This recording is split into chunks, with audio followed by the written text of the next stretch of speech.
آخر مشکل دن ختم ہوئے۔ 1893 میں طبیعیات یعنی کہ فزکس اور 1894 میں ریاضی کے امتحان میں پوری کلاس میں اول اور دوم مقام کے ساتھ کامیاب ہوئی۔ انہی دنوں اس کی ملاقات پیرے کیوری سے ہوئی جو فزکس کے مضمون میں اعلیٰ صلاحیت کے مالک تھے۔ کیوری اکثر ماریا کو تحفے بھیجتے، لیکن یہ تحفے پھولوں کے گلدستے کے بجائے ان کے مضامین ہوتے۔ ان کی دوستی کا یہ رشتہ 20 جولائی 1895 کو شادی کے رشتے میں تبدیل ہو گیا اور اب ماریا کیوری بن گئی۔ سائنس کی دنیا میں تکنیکی ایجادات کو بالعموم نظری موضوعات کے مقابلے میں کم قدر و قیمت حاصل ہوتی ہے، لیکن حقیقت یہ ہے کہ نظری میدان میں پیش رفت بڑی حد تک تکنیکی ایجادات کے سہارے ہی ممکن ہو سکی ہے۔ چنانچہ ماریا بھی اپنی تحقیقی نتائج حاصل کرنے کے لیے ایک ایسی ہی تکنیکی ایجاد ویکیوم پمپ کی احسان مند ہے۔ ویکیوم پمپ کی مدد سے تجربے کی بدولت کیتھوڈ شعاع کی ماہیت کا پتہ چل پایا اور ایٹم کے ذرات جنہیں الیکٹران کا نام دیا گیا دریافت ہوئے، یعنی کہ یہ دریافت بھی ماریا کے سر ہی جاتی ہے۔ الیکٹران باہم پیوست ہو کر آخر کیوں کر ایٹم کی صورت اختیار کرتے ہیں، تجربے اور جستجو کی اسی راہ پر چل کر ولہلم رونجٹن نے ایکس رے کی دریافت کی اور اپنی بیوی کے ہاتھ کی اندھیرے میں ایسی تصویر کھینچی جس میں صرف ہڈیاں اور انگلی کی انگوٹھی نظر آتی تھی۔ سائنس کی دنیا میں اس تصویر کا مقام مونالیزا کی تصویر سے کم اہم نہیں۔ طبیعیاتی تحقیق کے میدان میں یہ وہ دور تھا جب شعاع کی ماہیت کو سمجھنے کی کوشش سائنسدانوں کا مرغوب مشغلہ تھا۔ ماریا نے بھی اسی میدان میں مزید تحقیق کرنے کا ارادہ کیا۔ میاں بیوی نے تابکاری یعنی کہ شعاعوں کا علم کہ اس نے عنصر کی مناسب مقدار حاصل کرنے کے کام کو روایتی ڈھنگ سے کرنے کا فیصلہ کیا۔ انہوں نے بوہیمیا کی کانوں سے یورینیم کی چھنی ہوئی کئی ٹن راکھ حاصل کی اور اس میں سے نئے مادے کے علیحدہ کرنے کا صبر آزما کام شروع کیا۔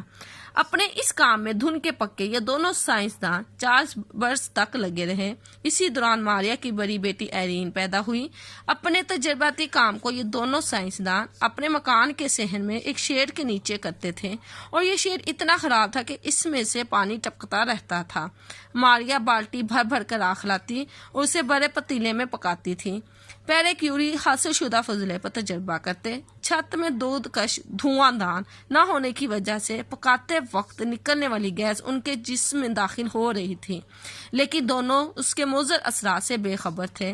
اس گیس کے ذریعے سے ان کے جسم میں داخل ہونے والی ریڈیو ایکٹیویٹی بڑی حد تک آگے چل کر پیرے کیوری، مدام کیوری اور ان کی بڑی بیٹی ایرین کی موت کا سبب بنی۔ دوسرے لفظوں میں یہ تینوں افراد سائنسی تحقیق کے شاہد کہے جا سکتے ہیں۔ انہوں نے اپنے تجربات کے نتائج ایک ڈائری میں لکھے ہیں، لیکن واہ شوق مشکل کے ان ایام کے بارے میں مدام کیوری لکھتی ہیں کہ بے سر و سامانی کا یہ دور ان کی زندگی کا سب سے خوشی و بڑا دور تھا۔ مارچ 1902 میں آخر وہ خالص اس مادے کو اتنی مقدار میں علیحدہ کرنے میں کامیاب ہو گئے جس کا ایٹمی وزن معلوم کیا جا سکے۔ یہ وہی مادہ تھا جو آگے چل کر کینسر جیسے موذی مرض کے علاج میں معاون ہوا۔ نوبل کمیٹی نے میاں بیوی کو 1903 میں انہیں کی اس تحقیق کے لیے نوبل انعام کا مستحق قرار دیا۔ ان کی یہ دریافت نظری طبیعیات کے میدان میں ایک سنگ میل ہے، سنگ میل کے آنے والے لوگوں کے لیے ایک رہنمائی کا پتھر۔ اب یہ بات صاف ہو گئی کہ ایٹم کے اندر ایک قوی عمل واقع ہوتا رہتا ہے۔ اس سمت میں اور زیادہ تحقیق کی بدولت رودرفورڈ نے گاما اور بیٹا شعاع کی نشاندہی کی۔ سچ ہے کہ انسان میں اگر سچی لگن ہو تو غلامی کا ماحول، سہولیات کی کمی، صبر آزما حالات، یہ سب چیزیں راہ میں رکاوٹ کے بجائے کامیابی کی منزل کا زینہ بن جاتی ہے۔ زینہ مطلب سیڑھی بن جاتی ہیں اور ہم اپنی منزل مقصود تک پہنچنے میں کامیاب ہو جاتے ہیں۔ منزل مقصود یعنی کہ ہماری زندگی کا جو مقصد ہوتا ہے، ہماری زندگی میں جو حاصل ہونے والی منزل ہوتی ہے اسے منزل مقصود کہتے ہیں۔ ماریا کیوری کی زندگی ہمارے لیے کیسی ہی مشعل راہ ہے۔ مشعل راہ یعنی کہ رہنمائی کرنے کا ذریعہ